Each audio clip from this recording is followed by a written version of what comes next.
예비 찬양 대원입니다. 네. 감사합니다.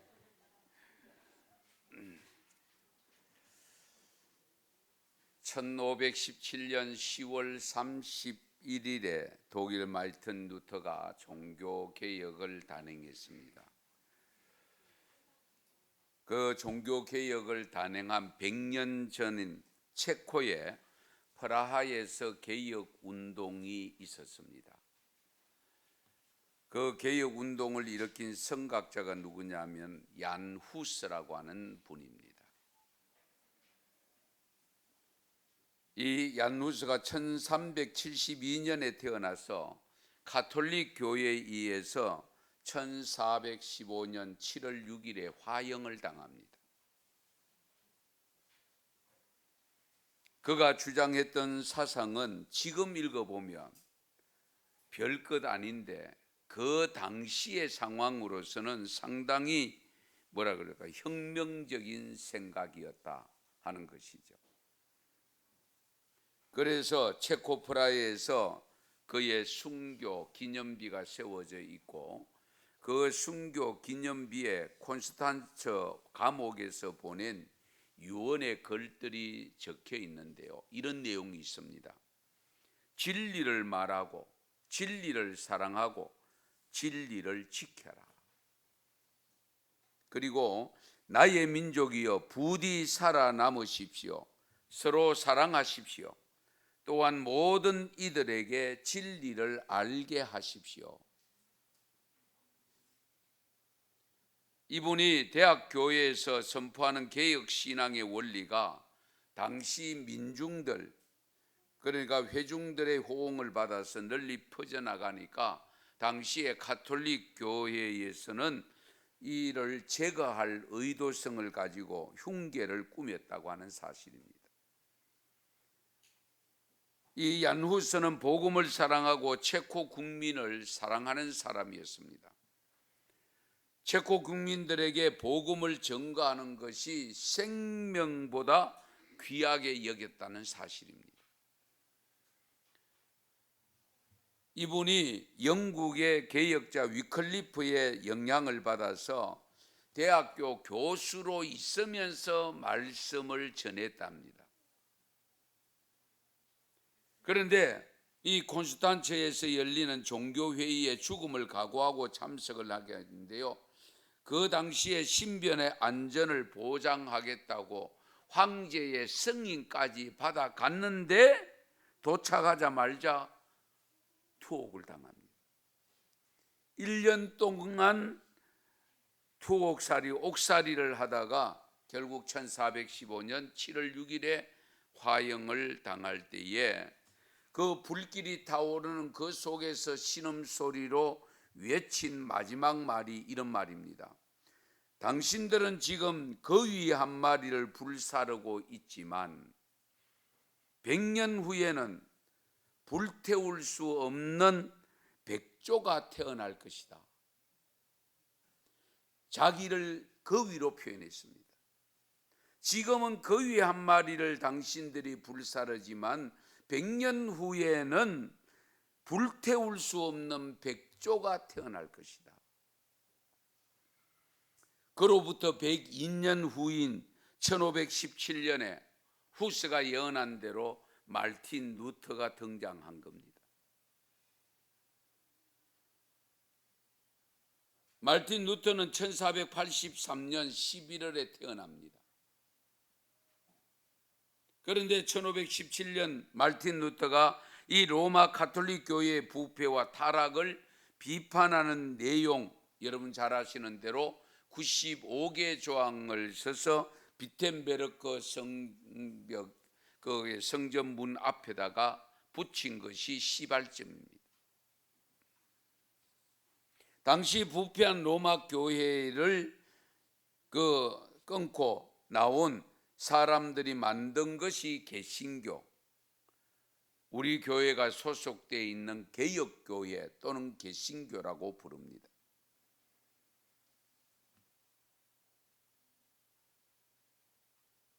이 개신교가 우리 한국에 들어온 것은 지금 언더우드와 아펜셀러 1885년을 기점으로 하면 이제 1137년이 됩니다.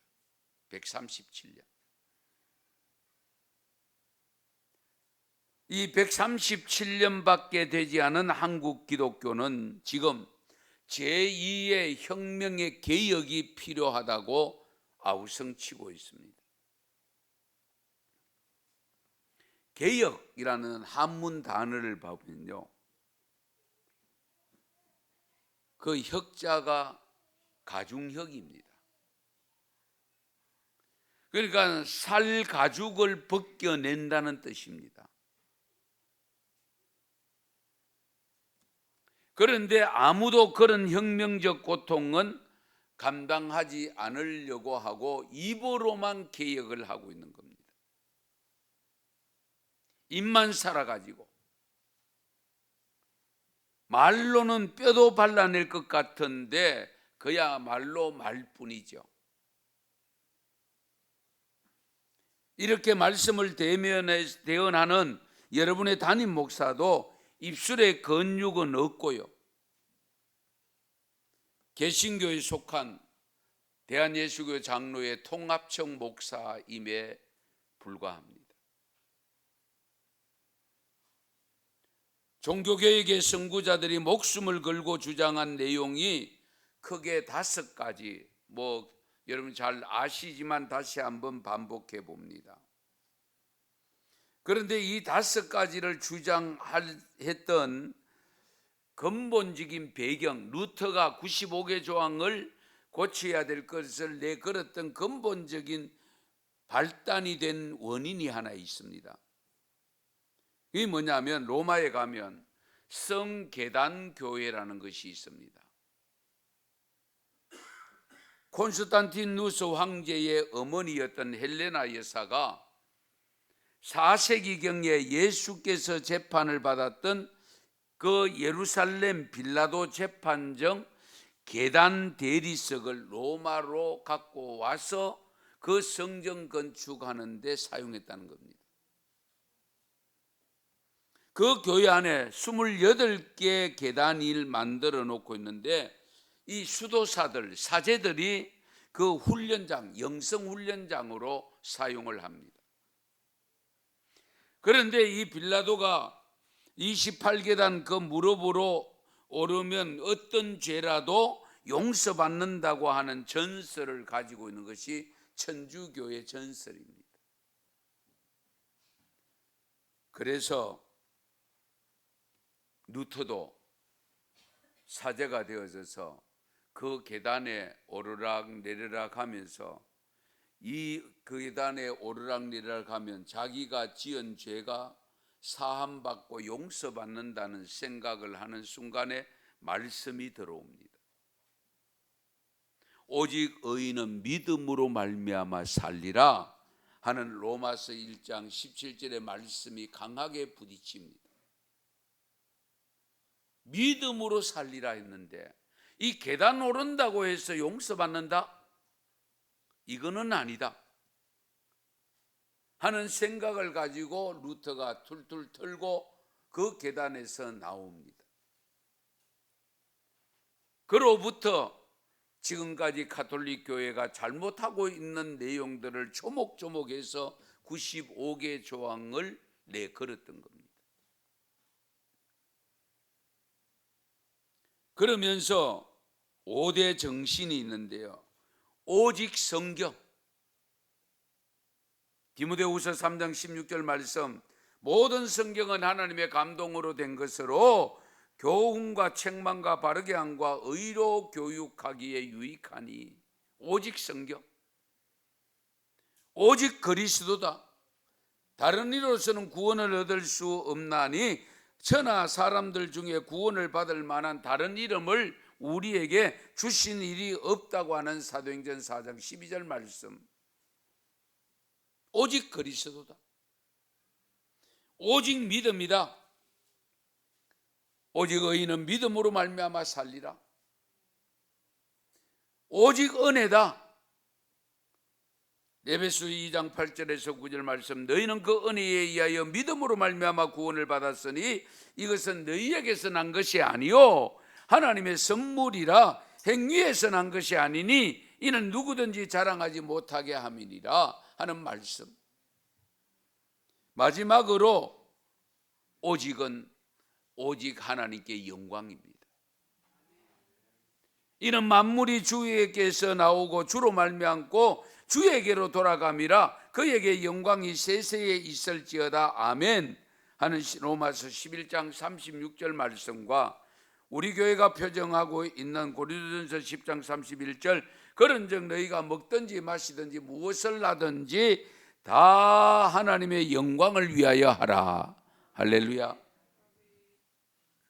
이렇게 5가지 정신을 가지고 시작된 개혁운동은 엄청난 희생과 피를 흘리며 교회의 개혁을 시켰고요, 역사의 변화를 가져온 것이 사실입니다.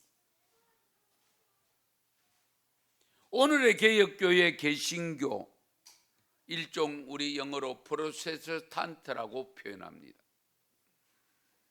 그런데 이 개신교는 오늘에 이르러서 문제에 직면하고 있습니다. 개혁하기를 중단한 교회가 되어버렸습니다. 지금의 우리 교회가 소속된 개신교의 모습이 어떠한가? 어떤 점에서는 지금은 가톨릭 교회가 더 개혁적이고 개신교에서는 개혁신앙이 후퇴하고 있다라고 지적을 받고 있습니다. 금년에 종교개혁 운동이 시작된 지 505년이 되는 해입니다. 우리는 대오각성을 해서 정말 살과 뼈를 깎는 마음가짐으로 다시 개혁적 신앙으로 나서야 됩니다. 이런 마음이 종교개혁 주관을 맞는 우리들의 마음이 되어져야 됩니다. 그래서 오늘 말씀의 제목을 개혁신앙으로 돌아가자입니다. 개혁신앙으로 돌아가자. 정체된 신앙이 아닙니다. 나태한 신앙이 아닙니다. 타협하는 신앙이 아닙니다.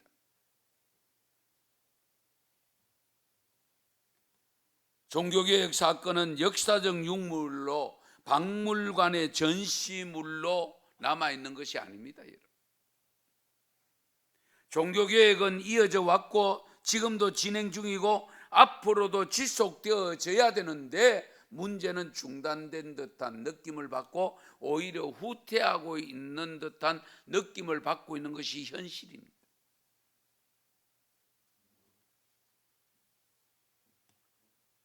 개혁을 외치면서 개혁의 분신으로 자처하며 태어난 개신교가 어느새 개혁의 대상이 되고 말았습니다. 이럴 때일수록 외부의 개혁 요구에 자기 방어로서 맞서기보다는 하나님이 준엄하게 명하시는 항상 개혁하라고 하는 모습으로 다가가야 됩니다. 하나님께서 교회가 세상의 빛과 소금으로 개혁하는 교회를 먼저 선택하셨는데 그것이 하나님의 섭리고 은총이었습니다만 우리가 진정으로 개혁해야 될 상황에서 하나님의 음성을 들어야 되지 않겠습니까? 예레미야를 통하여 들려주셨던 음성을 오늘 저와 여러분이 함께 들으려고 합니다. 오늘 1절 말씀에 보면 하나님께서 이스라엘 백성들을 향하여 말씀하시는 내용입니다. 이스라엘아, 네가 돌아오려거든 내게로 돌아오라. 네가 진정으로 돌아오려고 하거든 내게로 돌아오라. 바알 신으로 갔고 아세라 신으로 갔고 여러 이우상을 섬기는 신으로 향한 그 마음이 돌아오는데 돌아올 때에 엉뚱한 데 가지 말고 여호와께로 돌아오라. 내게로 돌아오라.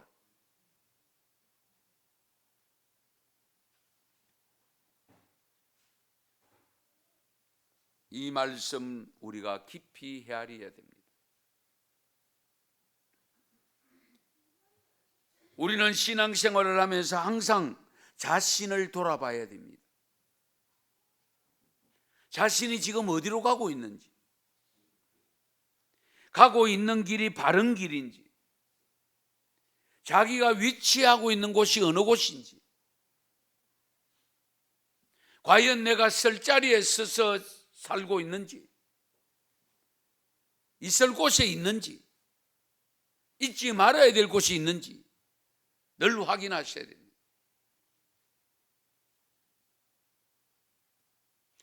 혹여나 바르지 못한 길, 가서는 안 되는 길로 가고 있다면 오늘 예레미야 선지자를 통하여 주신 말씀을 들어야 됩니다. 이스라엘아 네게 돌아오려거든 내게로 돌아오라. 이 이스라엘은 뭡니까? 오늘 우리 믿음의 성도들을 일컫는 넓은 의미입니다. 지금 내게서 떠나버린, 일시적으로 순간적으로 떠나버린 너희들 믿음의 형제들아 돌아오라. 돌아오다가 멈추지 말고 다른 길로 가지 말고 내게로 돌아오라. 할렐루야. 하나님께로 돌아오라는 겁니다. 온전하게 돌아오라는 겁니다.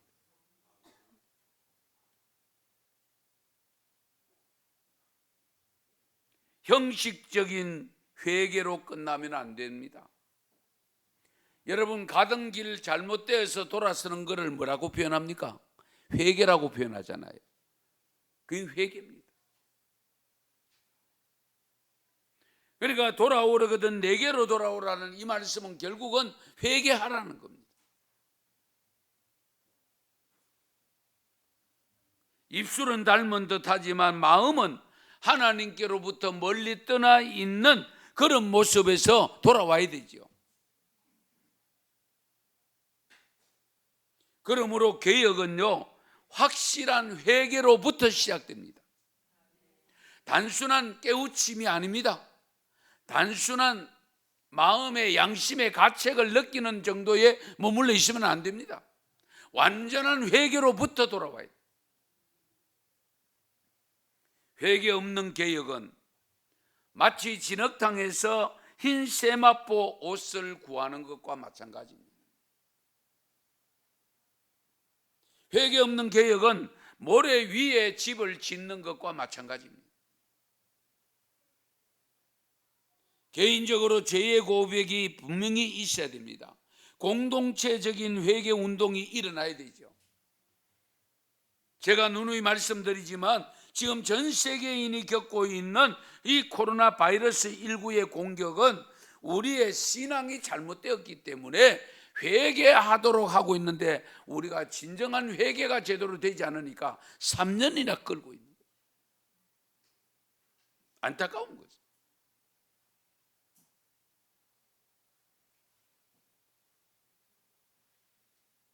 세속적인 신앙에서 거룩한 신앙으로 돌아오기를 하나님은 간절히 바라고 계십니다. 종교다원주의에서 오직 예수님만이 구원자임을 믿는 믿음으로 돌아오라는 것인데 지금 세상은 자꾸만 우리를 끌어냅니다. 종교다원주의 현상으로 구원이 예수님에게만 있는 게 아니야. 우리에게도 있어. 여기에도 있어. 저기에도 있어. 그러면서 우리를 자꾸 흩어버리려고 합니다. 삼가 조심해야 됩니다. 1907년은 한국 교회에서 결코 잊을 수 없는 대부흥 운동이 일어났던 평양 장대현 부흥 운동 들어보셨죠? 장대현 교회에서 부흥 사교회가 열렸는데 하루가 지나고 이틀이 지나고 사흘이 지나고 나흘이 지나도 좀처럼 은혜 받는 모습이 나타나지 않습니다. 분위기가 너무 냉랭하고 답답했습니다. 이제 마지막 날을 하루 앞둔 저녁 집회 때에 한 분이 말씀 듣다가 말고 성큼성큼 걸어 나갑니다. 그분이 바로 많이 들어왔던 길선주 장로님이었습니다. 저는 죄인입니다. 제 친구가 세상을 떠나면서 아내는 무식한 사람으로 내가 작지만은 이 남겨놓은 재산 관리할 능력이 없다. 자네가 이 재산을 가지고 잘 관리해 주게나. 그러고 세상을 떠나는데 제가 그 재산 중에 일부를 사용했습니다. 착복했습니다. 저는 죄인입니다. 용서해 주시기 바랍니다. 그 순간 성령의 불이 떨어졌다는 사실. 그 순간 성령의 불이 떨어지는 순간에 여기저기에서 회개하는 울음소리가 눈물이 흘리는 사람들하고 너도 나도 긋고 나와서 길선주 장로님처럼 밖에 나와서 자신의 죄를 고백하면서 그 집회가 연장이 되어지고 그 성령의 역사가 전국적으로 확산된 것, 이 평양 장대영 교회 성령 운동입니다. 그것이 회개 운동이었습니다. 만약에 그 운동이 없었더라면, 그 길선주 장로님의 회개가 없었더라면 오늘의 한국 교회가 있었을까 했을 때에 감히 있다고 주장할 수 없습니다. 그만큼 그 부흥운동이, 회개운동이 크게 강하게 역사했다는 사실입니다.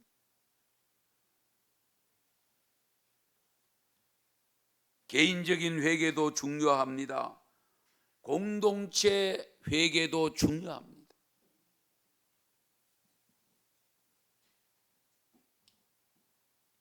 회개가 선행되지 않으면 새롭게 개혁되기가 어렵습니다. 왜? 잘못한 걸 모르는데 뭘 고치겠습니까? 그렇잖아요. 잘못한 걸 모르는데 무엇을 고쳐나가겠습니까? 잘못한 게 있음을 발견했을 때에 새롭게 고쳐나가는 것이 개혁 아니겠습니까? 우선은 새롭게 개혁되어져야 될 신앙이 되려고 하면 우선은 우리의 삶이 바뀌어야 됩니다. 지금 우리의 신앙이 하나님과는 멀리 떨어진, 많이 멀어진 것을 여러분 느끼지 않습니까?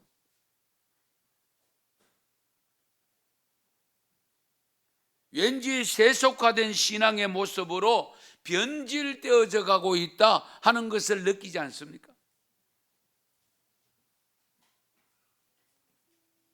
그래서 세상 사람들로부터 외면당하고 있습니다. 로마서 14장 18절 말씀에 보면 그리스도를 섬기는 자는 하나님을 기쁘시게 하며 사람에게도 칭찬을 받느니라. 할렐루야. 그리스도를 섬기는 성도들입니다. 성도들은 하나님을 기쁘시게 하는 것이 되고 사람에게도 칭찬받는다고 했는데, 과연 오늘 우리 다른 나라는 접어두고 대한민국의 개신교회 교인들, 기독교 교인들 하나님을 얼마나 기쁘시게 하고 있는지, 그리고 세상 사람들로부터 과연 칭찬 듣는 분들이 얼마나 될까? 여러분 스스로 점검해 보셔야 됩니다.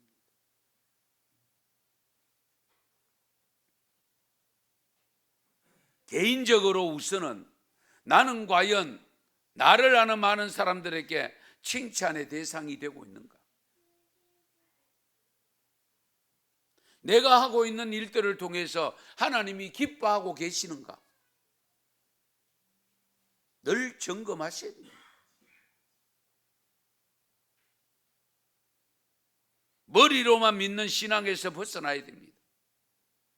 가슴으로 변화가 되어져야 됩니다.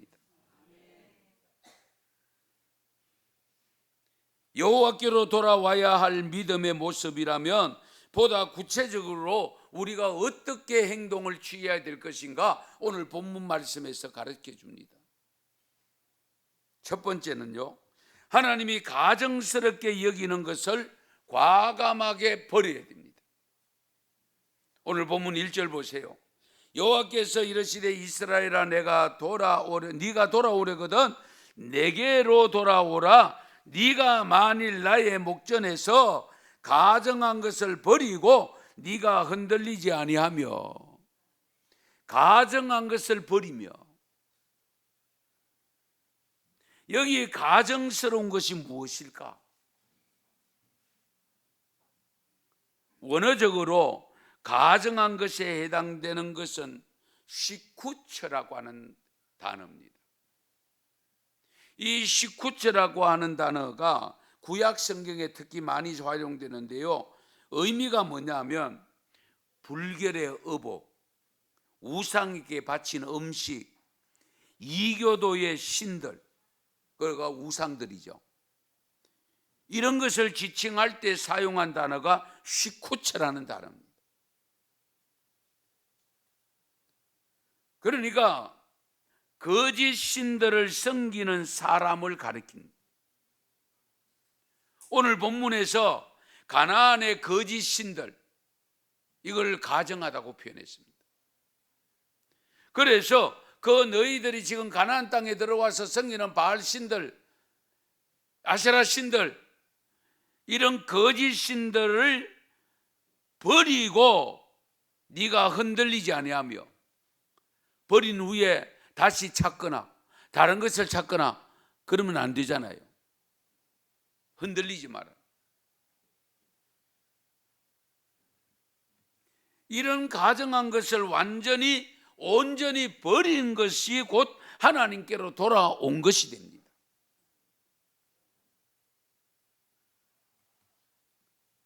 우리가 신앙생활하면서 나름대로 주님께 붙어 있다고 하지만 흔들릴 때가 많습니다. 말 한마디에도 흔들립니다. 돈에 흔들립니다. 명예와 권력에 흔들립니다. 또는 내 신분에 의해서 흔들리기도 하고, 자존심에 흔들리기도 하고, 여하튼 우리가 흔들리는 경우가 많이 있습니다. 그런데 흔들리지 말라고 하십니다. 적어도 여호와 하나님을 경외하는 믿음을 가졌으면 그 믿음을 연약하게 만들거나 그 믿음에서 멀어지게 만드는 그 어떤 요소에도 흔들리면 안 됩니다. 든든히 서가야 돼요. 그런데 사탄은 자꾸 곁에 와서 흔들어 놓습니다.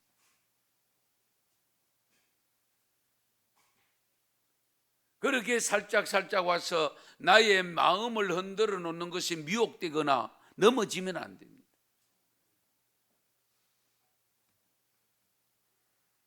여러분, 혹시라도 하나님이 가증스럽게 여기는 이런 사신 우상들을 조금이라도 마음에 두고 있는 부분이 있다면 과감하게 떨쳐버려야 되고요, 과감하게 내어버리고, 그리고 든든히 써가야 됩니다. 다른 것에 흔들리면 안 돼요.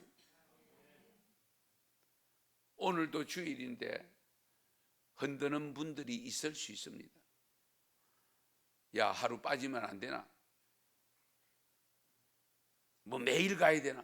매주 가야 되나? 하루 안 간다고 천당 못 갈까 봐. 그럼 얼마나 솔깃합니까? 그렇죠?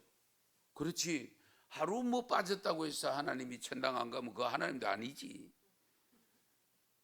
그러면서 슬그머니 빠지기 시작하면 한 번이 두 번 되고 두 번이 몇 번 되어지면 신앙에서 완전히 멀어지는 그런 경우를 경험하게 됩니다.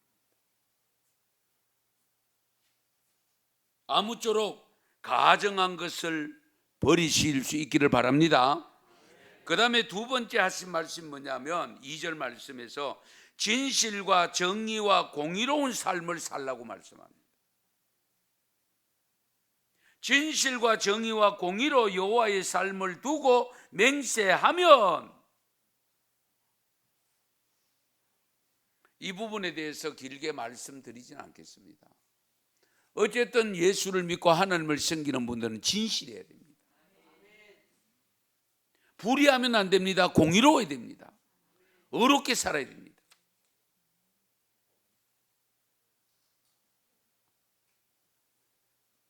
교회 공동체가 하는 사역도 마찬가지고 교계가 하는 사역도 마찬가지인데, 사실 공의롭지 못하고 진실되지 못한 모습들이 주위에 보면 많이 있는 것을 발견할 수 있습니다.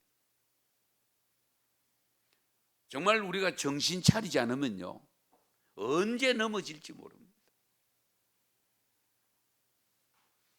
우리 하나님께서는 계속 돌아오라고 말씀합니다. 내게로 돌아오라. 그런데 머뭇거리고 있습니다. 쉽게 못 돌아옵니다.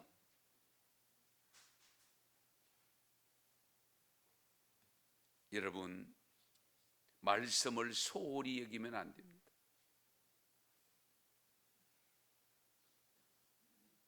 우리가 상품에는 KS 마크만 붙으면 믿고 구하잖아요. 믿을 수 있잖아요. 저와 여러분의 삶에는, 인생의 삶에는 JS 마크가 붙어야 됩니다. 지저스 마크가 붙어야 됩니다. 할렐루야. 그래서 누구든지 예수를 믿는 분이든 안 믿는 분이든 그분 말이라면 진실해. 그분은 거짓말하지 않아. 그런 소리 들어야 되지 않겠어요? 그분이 하는 일이라면 절대로 나쁜 일 안 해. 해치는 일 안 해. 그러니까 믿어도 돼. 이런 말을, 이런 소리를 들을 수 있는 믿음이 되시기 바랍니다. 그 다음에 세 번째, 개혁되어져야 될 신앙의 자세가 뭐냐? 묵은 땅을 갈아엎고 가시던 불에 파종하지 말라고 했습니다. 중요한 말씀이죠. 3절 말씀. 그러면 여기 묵은 땅이 뭐냐? 회개하지 않는 마음입니다. 회개하지 않는 마음이 묵은 땅으로 표현했습니다. 죄에 머물러 있는 마음, 그 묵은 땅을 갈아엎어야 됩니다.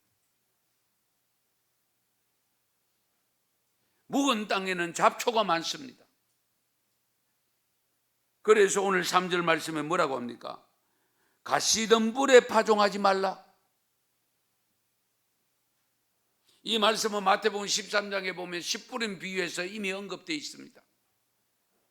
그 씨 뿌린 비유에 대해 4가지 밭을 이야기하잖아요. 그 세 번째 밭 이야기를 보면 가시떨기 나무가 무성한 밭은 무엇을 의미하느냐? 세상의 염려와 걱정과 재물의 유혹과 각종 욕심을 의미합니다. 거기에 파종하지 말라. 그런 마음 가운데 말씀 뿌려봐야, 말씀 들어봐야 뿌리를 못 내려. 열매를 거둘 수 없어. 그래서 우리가 세상의 염려와 걱정 버리셔야 돼요. 과감하게 버리세요. 그래서 무엇을 먹을까, 무엇을 마실까, 무엇을 입을까, 그건 세상 사람들이 구하는 것인데 너희들 그런 걱정 제발 하지 말아라. 먼저는 그의 나라와 그의 의를 구해야 된다. 그러면 그 모든 것은 내가 준다. 어떻게? 그냥 준다. 보너스로 준다. 우리 하나님은 그렇게 약속하고 있잖아요.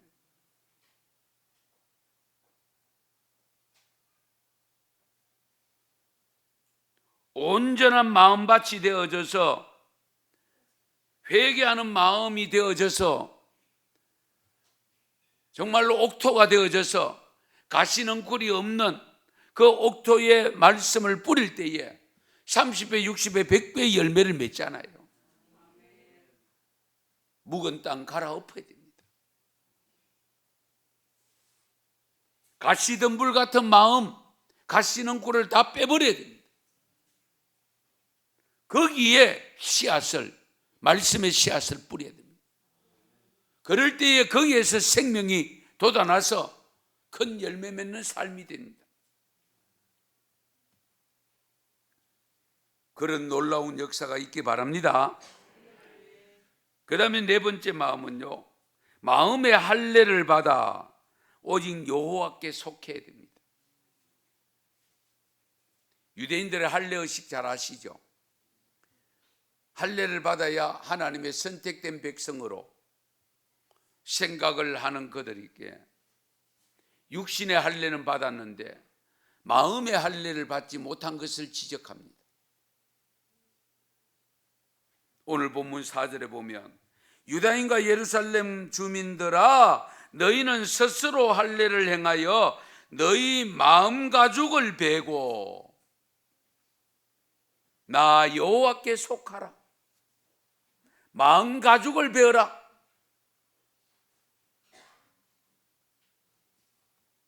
신명기 10장 16절 말씀에 보면 그러므로 너희는 마음의 할례를 행하고 다시는 목을 곧게 하지 말라라고 말씀했고요.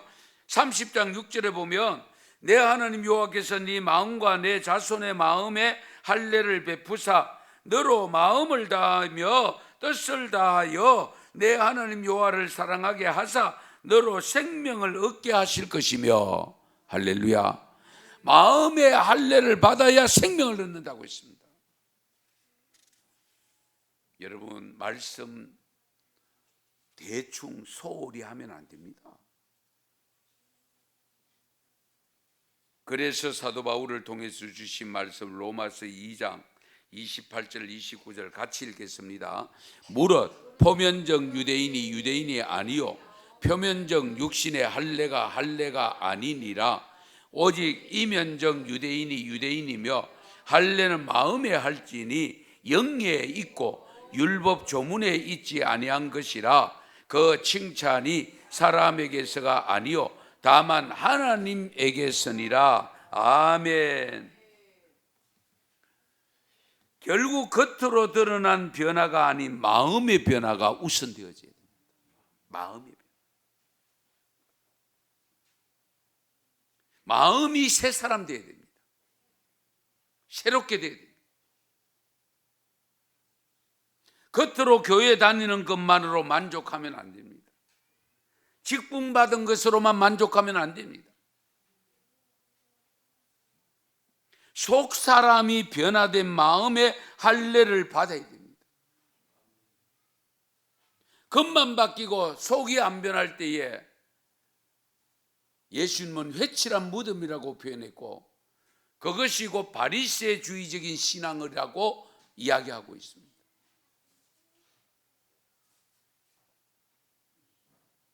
반드시 마음의 할례를 받아야 돼요. 마음이 새롭게 돼요. 그래서 하나님께 속하라. 무슨 뜻일까요? 하나님 마음에 속 들도록 살아라. 그 말씀입니다. 하나님 마음에 속 들도록. 같이 살면서도 마음속에 들어와 있지 않는 경우가 얼마든지 있을 수 있습니다. 그래서 고린도후서 5장 17절에 그런즉 누구든지 그리스도 안에 있으면 새로운 피조물이라 이전 것은 지나갔으니 보라 새 것이 되었도다. 할렐루야. 여러분 새 것이 된 채로 오염되지 않고 있습니까? 은혜 받았을 때에 새 것이 되었다고 풀쩍풀쩍 뛰고 감격의 눈물까지 흘렸는데 그 모습이 그대로 유지되고 있느냐는 겁니다. 죄악된 세파 속에 시달리며 살다 보니 나도 모르는 사이에 오염이 돼. 더러운 것이 온 전신에 묻어 있어. 이런 경우가 얼마든지 있을 수 있거든요. 그래서 마음의 할례를 받고 오직 여호와께 속해 있어야 됩니다. 하나님께 속해. 다른 데 속하면 안 돼요.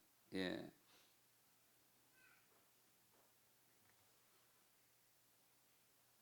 마지막으로 주신 말씀이 있는데요. 견고한 성 시온에 모여야 됩니다. 오늘 본문 5절 6절 같이 읽습니다. 너희는 유다에 선포하며 예루살렘에 공포하여 이르기를 이 땅에서 나팔을 불라 하며 또 크게 외쳐 이르기를 너희는 모이라 우리가 견고한 성으로 들어가자 하고 시온을 향하여 깃발을 세우라 도피하라 지체하지 말라 내가 북방에서 재난과 큰 멸망을 가져오리라. 아멘. 외치라고 했습니다. 나팔을 불라고 했습니다. 왜? 경각심을 주어서 사람들을 불러 모으라는. 어디에? 시온에. 오늘의 시온이 어디입니까? 교회. 이 유대인들의 시온은 예루살렘입니다. 오늘의 시온은 교회입니다. 궁극적인 시온은 천국입니다. 하나님 나라입니다. 시온에 불러 모아라. 모이라고 해라. 외쳐라고 했습니다.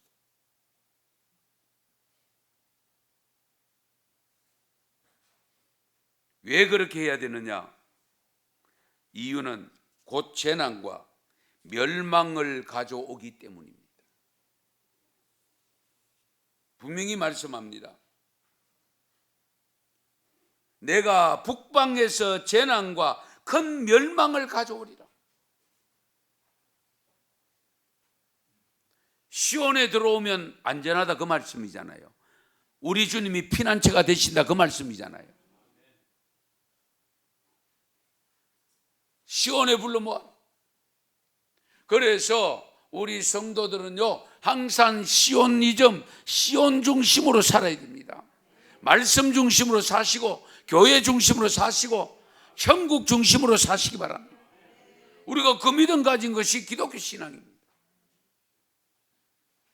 그런데 우리가 세상 속에 죄악된 세상 속에 살다 보니까 마치 유다 백성과 이스라엘 백성들처럼 우리도 떠나는 경우가 발생합니다. 안타깝게도 멀어지는 경우가 발생합니다. 안타깝게도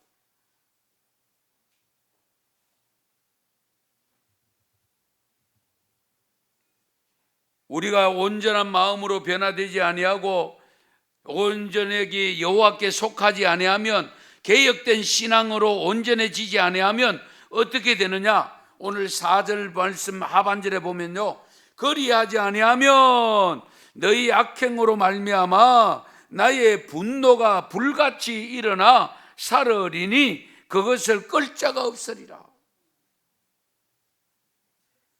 분노가 일어난대.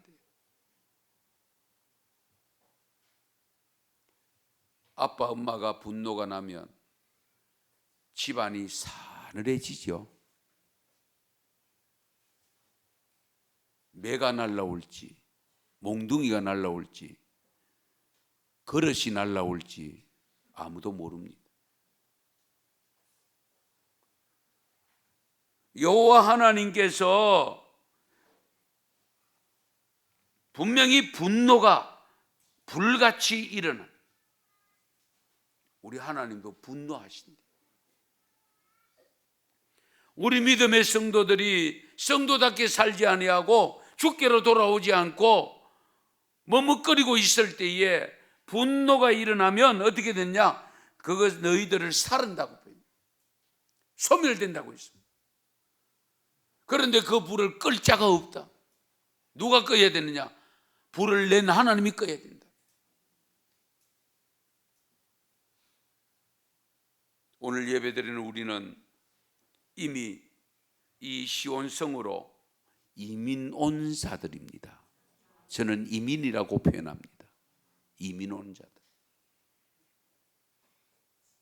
여러분 집안 식구들 가운데 혹 이민 간 분들 계십니까? 이민 가면 그 이민간 그 나라 법을 따라야 되지.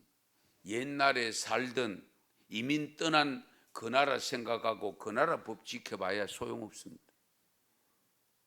반드시 이민간 그 나라 법을 지켜야 됩니다. 우리는 시온성의 부름을 받아 시온성에 모여 시온성을 향하여 다름질 치면서 이민혼자로서 살아간다면 우리는 오로지 하나님의 말씀 듣고 말씀에 순종해서 말씀대로 살아야 됩니다. 이건 잊어버리면 안 돼요.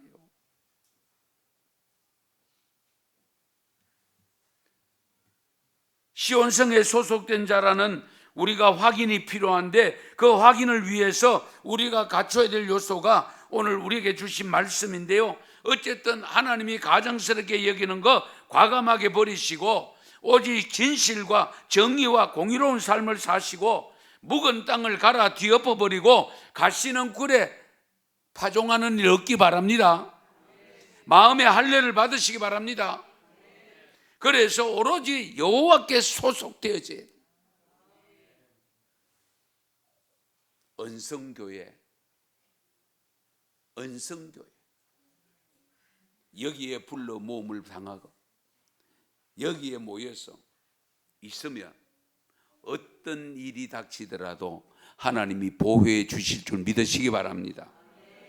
그래서 날마다 개혁된 신앙으로 다름질 치면서 정말 주님 앞에 사람 앞에 하나님은 기쁘시게 만들고 영광 돌리고 그리고 늘 칭찬받는 믿음이 되어져서 정말 많은 사람들이 나도 예수 믿어야 되겠다 하는 생각을 갖게 만드는 우리 모두가 될 수 있기를 축원합니다.